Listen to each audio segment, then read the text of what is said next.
servi Dieu là où toi tu ne pouvais pas servir. Tu me mets en business class, gloire à Dieu. Il n'y a pas de business class, gloire à Dieu.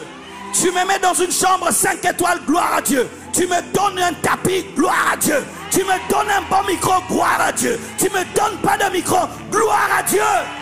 Nous devons être des commandos, des kamikazes, des commandos, des kamikazes, des commandos. Samarie. C'est pourquoi j'ai peur des gens qui commencent le ministère, du coup, boum, c'est comme ça. Du coup, boum, comme ça. Hein?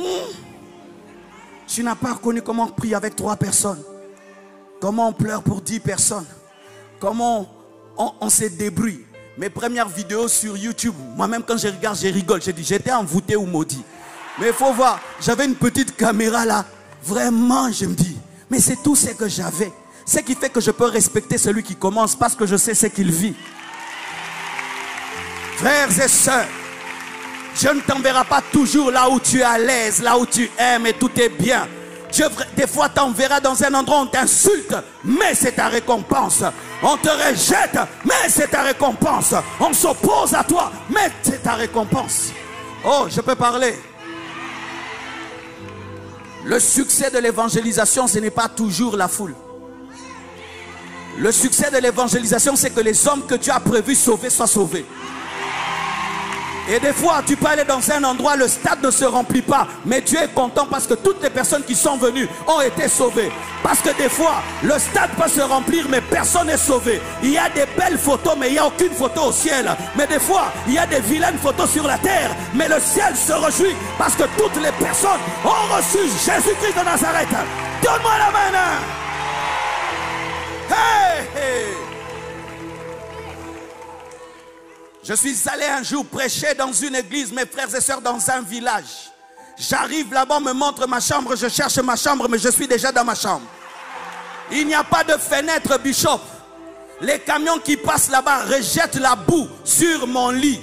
Tous tes habits deviennent rougeâtres. Je demande la douche. Je vais dans la douche, je regarde, il y a le plafond, le ciel et le plafond. On appelle ça kikosu. Et tout d'un coup, il commence à pleuvoir dans la douche. Je me suis lavé de l'eau de Dieu et de l'eau du seau. Alléluia. Quand la pluie a commencé, la boue est entrée dans l'église. Et puis je dis, pasteur, on va reporter. Il dit, reporter quoi? Je dis, il y a la boue dans l'église. Non, non, prêchez-moi comme ça. Je dis, oh, comment ça? Frère, je suis allé en mission, mais je suis revenu édifié. Et puis je commence à prêcher. L'onction commence à se manifester. Je dis, Seigneur, qu'il ne tombe pas. Parce que s'il tombe, il tombe dans la boue. Je dis, pasteur, que je... Il dit, sois à l'aise, sois à l'aise. Oh, recevez, ils tombent dans la boue. Et ils sont contents. Ils rentrent remplis de boue. Mais ils sont guéris. Ils sont délivrés. Je dis, oh Seigneur, pardonne-moi, pardonne-moi. Frère. Alléluia. Et il m'invite à leur moment de prière. Ah, j'ai reçu ma leçon. Vous savez, ils priaient comment? Ils s'allument une bougie. Les bougies là qui ne s'éteignent pas vite. Et c'est la bougie qui fait la modération du culte. Ils prient jusqu'à ce qu'elle s'éteigne. Chaye maman. Ils prient. La bougie est toujours là. Tu pries, tu ouvres les yeux, tu regardes la bougie. Mais ils ne s'occupent même pas de la bougie. Frère, cette église a des paroles de connaissance. Les fidèles t'en donnent, t'en donnent, t'en donnent. Vous voyez comme nous on parle en langue. Et ils donnent des paroles de connaissance. Tout le monde. Je finis la mission. 2 semaines de mission. Il m'a donné combien? 35 $. 35 $.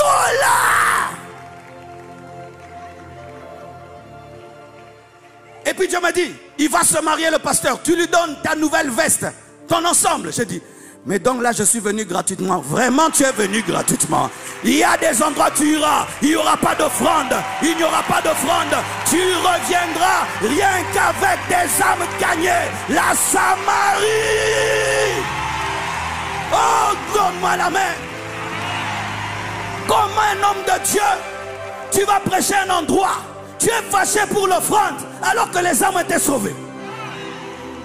Tu aurais aimé que personne ne soit sauvé, mais que tu aies l'offrande. Je rentre et il m'a mis dans quoi pour rentrer? Il m'a même pas payé le train. Il m'a mis dans un bus. Et dans ce bus, il y avait des piments. Et j'étais derrière. Donc je suis rentré enrhumé. Tu viens d'où? De la mission. Avec combien? 35 $. La veste est partie. Mais le ciel s'était réjoui. Mais aujourd'hui, je prêche dans la plus belle église de la francophonie. Frères et sœurs, si tu es fidèle en peu de choses, Dieu te confiera des plus grandes choses.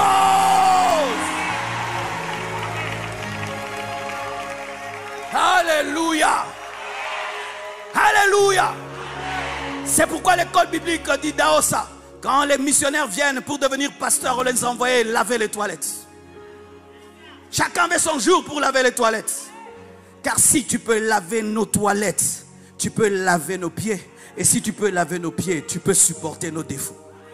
Si on te dit d'aller laver les toilettes, non, les toilettes d'ici c'est trop bien. Ça c'est pas des toilettes. Il faut qu'on cherche d'autres véritables toilettes. Toilettes du Nigeria. Mais toi tu es bishop.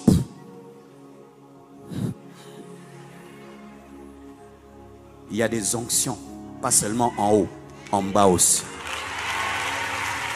La femme à la perte de sang n'a pas cherché la tête de Jésus, elle a cherché le bas. Il y a des onctions qu'on reçoit dans des villes besognes. C'est toi qui es au protocole. Et quand je passe, je te salue. Mais ce jour-là, je suis venu avec une forte onction. Quand je te salue, là, tu reçois. Mais tu n'as pas reçu ça en chantant. Tu as reçu ça en étant portier. Mais t'inquiète. Alléluia. Alléluia. Les extrémités de la terre ont comme porte les choses qui nous font mal. Tu vois, ta famille ne se convertit pas. Pourquoi? Parce que tu as un ennemi.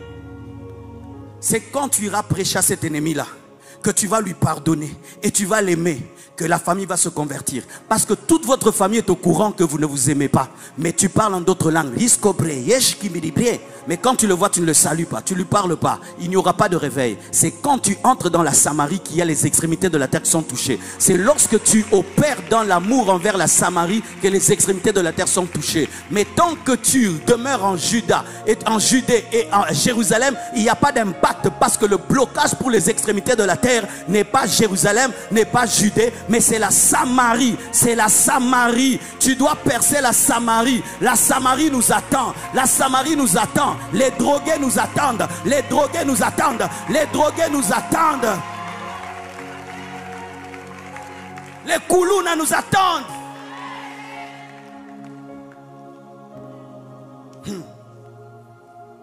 Et sachez ceci, que des fois il faut quitter son père et sa mère pour conquérir. Célibataire. Il y a des célibats.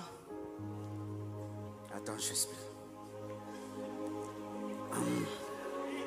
Il y a des célibats qui te bloquent. Par exemple, moi, un jour je prie. Je vois un grand homme de Dieu. Il m'impose les mains. C'est un homme de Dieu très riche dans mon pays. Il avait une grâce de la prospérité. Et puis je reviens, je dis, prie pour moi pour que j'ai l'argent. Il m'a dit non. Amène ta femme. Oh, je dis, comment? Quelle est la corrélation entre la richesse et ma femme? Prie seulement. Il dit non, amène ta femme. Et quand je me réveille, Dieu me dit, je te bénirai seulement quand tu te marieras. Tant que tu seras célibataire, je te donnerai le minimum. Parce que tu ne peux pas supporter ce que je ferai seul. C'est pourquoi tu n'as rien. Certains, pas tout le monde, certains. Oui, oui, certains. Parce qu'il te faut une femme sage qui va t'aider à gérer. Il faudrait une femme à côté de toi pour te protéger contre les femmes. Parce que l'argent amène les femmes. L'onction, quand ça grandit, ça attire les femmes. Mais quand tu as l'anti-femme, Dieu donne l'onction parce que tu as déjà l'anti-femme. Jeune homme, toi, je ne veux pas me marier, je ne veux pas me marier. Dieu te dit de te marier, tu dois te marier. Si tu ne te maries pas, tu ne vas pas conquérir. Il y a certains endroits, on ne te respectera jamais si tu n'es pas marié. Et moi, je rencontre Blanche, orpheline de père, sa mère, au chômage. J'ai dit, l'argent viendra d'où ici? Parce que je disais, si je vais devenir riche par elle, donc c'est une fille de ministre. Mais je la trouve 0, 0, 0. Mais quand elle entre dans ma maison, Blanche a un don. Tout ce qu'elle demande pour moi, Dieu me donne. Hein? Si elle dit, Marcelo, j'aimerais que tu aies ça. Vous savez, un jour, je pose à la question à Blanche, je dis, quel est ton rêve dans la vie? Ça va vous choquer, hein? Mais ce n'est pas moi qui lui ai dit d'être comme ça. Parce que des fois, les gens pensent que je suis tellement dur, c'est moi qui la domine. Non, non. Elle est comme elle est elle-même, volontairement. Alors, elle dit, tu sais, mon rêve, c'est soutenir un homme pour qu'il devienne grand, c'est tout. Je dis, oh, tu n'as pas tes propres rêves à toi. Elle dit, des fois aussi, je veux créer comme les autres femmes disent. Mais sincèrement, Marcelo, je n'ai pas ça. Mon rêve, c'est que tu deviennes grand. C'est tout. C'est tout. Et elle prie presque jamais pour elle. Marcelo, Marcelo, Marcelo. Tu sens cette onction, non?